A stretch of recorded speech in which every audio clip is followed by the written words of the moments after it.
Hi നമസ്കാരം, നന്ദോൻ പറയണം. Big boss game എന്താണെന്ന് ജസ്റ്റ് ഒന്ന് പറഞ്ഞുതരാം. എന്നോട് കുറേ പേര് ചോദിച്ചേടാ നീ ഒന്ന് കണ്ടിട്ട് അതിൻ്റെ ഡീറ്റെയിൽ നിനക്ക് മനസ്സിലായത് എന്താണെന്ന് പറഞ്ഞു. നമുക്കാർക്കും അതിൻ്റെ ഗെയിം എന്താണെന്ന് മനസ്സിലാവുന്നില്ല എന്ന് പറഞ്ഞു. ബിഗ് ബോസ് ഗെയിം വളരെ സിമ്പിളാണ്. മെൻ്റൽ പ്രോസസ്സാണ് അത്. Mental and physical. ഇപ്പോൾ നമ്മൾ പണ്ട് നോക്കിയ മൊബൈലിൻ്റെ അകത്ത് ഗെയിം കളിക്കൂല, ചെറിയൊരു പാമ്പിങ്ങനെ അഴിഞ്ഞു പോയിട്ട് അതിൻ്റെ ഓരോ ലെവൽ കയറുന്നതോറും അതിൻ്റെ ക്രൂഷ്യൽ സിറ്റുവേഷൻ ആവും. അപ്പോൾ ആ സമയത്ത് നമുക്ക് ഹൈലി കോൺസെൻട്രേഷൻ വേണം. അപ്പോൾ ആ കോൺസെൻട്രേഷൻ ഉണ്ടെങ്കിലേ നമുക്കതിൽ വിജയിക്കാൻ പറ്റത്തുള്ളൂ. ആ പാമ്പിൻ്റെ ഗെയിമിൽ ഇത് തന്നെയാണ് ബിഗ് ബോസിൽ നടക്കുന്നത്. അവിടുത്തെ സംഭവം എങ്ങനെയാണ് പറഞ്ഞ് മനസ്സിലാക്കി തരേണ്ടതെന്ന് വെച്ചിട്ടുണ്ടെങ്കിൽ, നമുക്കൊരു പേഴ്സണൽ ക്യാരക്ടർ ഉണ്ടാവും. നമുക്ക് പേഴ്സണൽ ഫീലിങ്സ് ഉണ്ടാവും. ഈ പേഴ്സണൽ ഫീലിങ്സ് തന്നെ നമുക്ക് നിലനിർത്താൻ സാധിച്ചാൽ നമ്മൾ വിജയിക്കും. അതല്ല, നമ്മുടെ പേഴ്സണലായിട്ട് ഉള്ള ക്യാരക്ടറിനെ നമ്മൾ ഫേക്ക് ചെയ്യാൻ ട്രൈ ചെയ്താൽ നമ്മൾ തോറ്റു. ഇനി നമ്മൾ പേഴ്സണൽ ക്യാരക്ടറിനെ ഫേക്ക് ചെയ്ത് നമുക്ക് 100 ദിവസം നിലനിർത്താൻ സാധിച്ചാൽ നമുക്കവിടെ വിജയിക്കാം.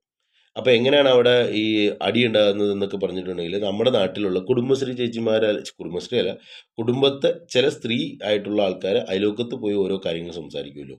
അവരിപ്പം എടാ മറ്റേ രാമൻകുട്ടി അങ്ങനെ പറഞ്ഞായിരുന്നു കേട്ടോ, രാമൻകുട്ടി അവിടെ വെച്ചിട്ട് മറ്റേ ഇതിനെക്കുറിച്ചിട്ട് ഇങ്ങനെയാണ് പറഞ്ഞത്, സീതാമകളെ കുറിച്ചിട്ട് ഇങ്ങനെയാണ് പറഞ്ഞത്, അപ്പോൾ അതിങ്ങനെയാണ് എന്ന് പറയുമ്പം അത് എന്നിട്ട് ഇവർ പറയും, എടാ നീ ഇതാരോടും പറയരുത് കേട്ടോ എന്ന് പറയും.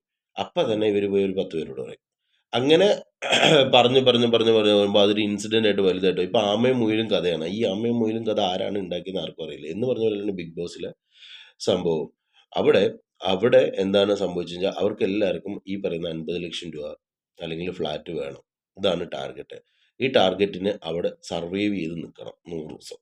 അങ്ങനെ 100 ദിവസം സർവൈവ് ചെയ്ത് നിൽക്കണമെങ്കിൽ അവരുടെ ഐഡൻറ്റിറ്റി മനസ്സിലാക്കി, ഓപ്പോസിറ്റ് നിൽക്കുന്ന ആളുടെ ക്യാരക്ടർ മനസ്സിലാക്കി, ആ ക്യാരക്ടറിനടുക്കൽ എന്ത് പറഞ്ഞാൽ ട്രിഗർ ആവുമെന്നും, അയാളെ കൊണ്ടിട്ട് എങ്ങനെ ബിഗ് ബോസിൻ്റെ നിയമാവലികളെ തെറ്റിപ്പിക്കാമെന്നും, അതായത് ബിഗ് ബോസ് കുറേ നിയമാവലികൾ കൊടുത്തിട്ടുണ്ട് തെറ്റിക്കാമെന്നും, ഈ ബിഗ് ബോസ് നിയമാവലികളെ തെറ്റിപ്പിക്കാൻ ആണ് ഇവരെല്ലാം ട്രൈ ചെയ്യുന്നത്. മനസ്സിലായില്ലേ? ഇപ്പോൾ ബിഗ് ബോസ് എന്ന് പറയുന്നത് നമ്മുടെ യൂണിവേഴ്സ് കൺട്രോൾ ചെയ്യുന്ന ഒരു വ്യക്തിയാണെന്ന് കരുതുക. നമ്മുടെ ഭൂമി ഫുൾ കൺട്രോൾ ചെയ്യുന്ന ഒരു വ്യക്തിയാണ്. ആ പുള്ളിക്ക് ഒരു ലോ ഉണ്ടാവും. ആ പുള്ളിയുടെ ലോ അനുസരിച്ച് ഇന്ന കാര്യങ്ങളെ ചെയ്യാവുള്ളൂ, ഇന്ന രീതിയിൽ പെരുമാറാവുള്ളൂ, ഇന്ന രീതി അങ്ങനെ അങ്ങനെ അങ്ങനെ കുറേ ലോസ് ഉണ്ട്. ആ ലോസ് മൊത്തം മനസ്സിലാക്കിയിട്ട് ആ ലോസിനെ ബ്രേക്ക് ചെയ്യാൻ പറ്റുന്ന രീതിയിലുള്ള ടെൻഡൻസിനെ ഉണർത്തി അയാളെ അവിടുന്ന് വാനിഷ് ചെയ്യുക. അതാണ് ബിഗ് ബോസ് ഗെയിം കൊണ്ടിട്ട് ഉദ്ദേശിക്കുന്നത്. അപ്പോൾ എന്ത് സംഭവിക്കുമെന്ന് വെച്ചാൽ, ഏറ്റവും നന്നായിട്ട് കള്ളത്തരം പറയാൻ അറിയാവുന്ന ഒരാളാണെങ്കിൽ അവൻ 100 ദിവസം കള്ളത്തരം പറഞ്ഞുകൊണ്ടിരിക്കണം. അങ്ങനെയാണെങ്കിൽ അവൻ വിജയിക്കും. ഇനി അതല്ല, അവൻ ഭയങ്കരമായിട്ട് സത്യം മാത്രം പറയുന്ന ഒരുത്തരുണ്ട്, അവൻ 100 ദിവസം സത്യം തന്നെ പറഞ്ഞുകൊണ്ടിരിക്കണം. ഇതിൽ ആരുടെ ആശയമാണ് സക്സസ് ആവുന്നത് അയാൾ വിജയിക്കും. ഇവരുടെ ആശയം ബിഗ് ബോസ് നിയമങ്ങളെക്കാൾ വലുതാണെങ്കിൽ ബിഗ് ബോസ് അതിൻ്റെ ഇടയിൽ ഒരു ഗെയിം കളിക്കും.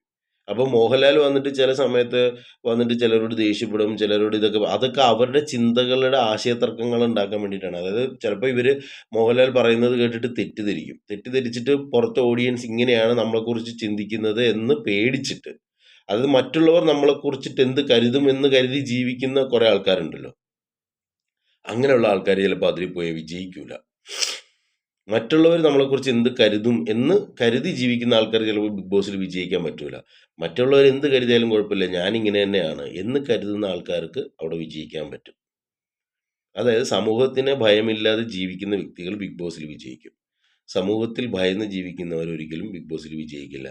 ഇനി സമൂഹത്തിൽ എൻ്റെ ഐഡൻറ്റിറ്റി ഇന്നതാണെന്നും ഞാൻ ഇങ്ങനെയൊക്കെയാണ് എന്നും ഒരു വ്യാജ ഐഡൻറ്റിറ്റിയിൽ ജീവിക്കുന്ന ഒരു വ്യക്തിയാണെങ്കിൽ അയാൾ ഇവിടെയും വ്യാജമായിട്ട് 100 ദിവസം നിൽക്കാനുള്ള ശേഷി അയാൾക്കുണ്ടെങ്കിൽ അയാൾ വിജയിക്കും. സോ ഇതൊരു മൈൻഡ് ഗെയിമാണ് എന്ന് പറയുന്നതിനേക്കാൾ ഉപരി നോർമൽ ലൈഫിൽ നോർമലായിട്ട് നമ്മുടെ ലൈഫ് കടന്നു പോകുന്നത് പോലെ തന്നെയാണ് ബിഗ് ബോസിലും. അവിടെ ഭക്ഷണം കഴിക്കുന്നു, ഉറങ്ങുന്നു, എല്ലാം ഉണ്ട്.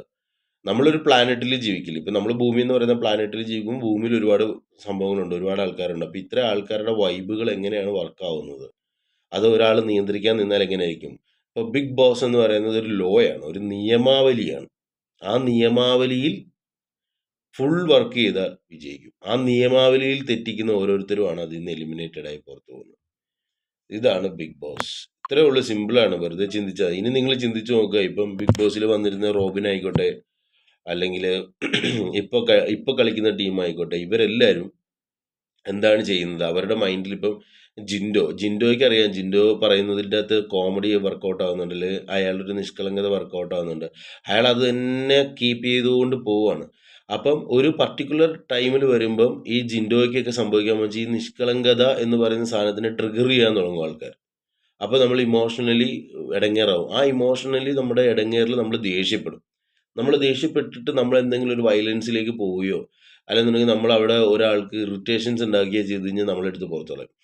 നമ്മൾ കരുതും ബിഗ് ബോസിൽ നമ്മൾ കാണുന്ന ആൾക്കാർ ഭയങ്കര ഇപ്പം ജാസ്മിൻ ഗബ്രിയുടെ പ്രണയം അല്ലെങ്കിൽ അവരുടെ ദേഹത്ത് തൊട്ട് നടക്കൽ അല്ലെങ്കിൽ അവരുടെ ഒരു പ്രണയ മൂഡ് അല്ലെങ്കിൽ അവരുടെ സൗഹൃദ മൂഡ് ഇങ്ങനെ മൂവ് ചെയ്തുകൊണ്ടിരിക്കുമ്പം നമ്മൾ കരുതും ഇവർ കാണിക്കുന്നത് തെറ്റാണെന്ന്. പക്ഷേ അവരെ കാണാൻ കൂടുതൽ ആൾക്കാരുണ്ടാവുമ്പോൾ അവരെ എത്രത്തോളം യൂസ് ചെയ്യാമെന്നുള്ളതാണ് ബിഗ് ബോസിന്റെ ഗെയിം.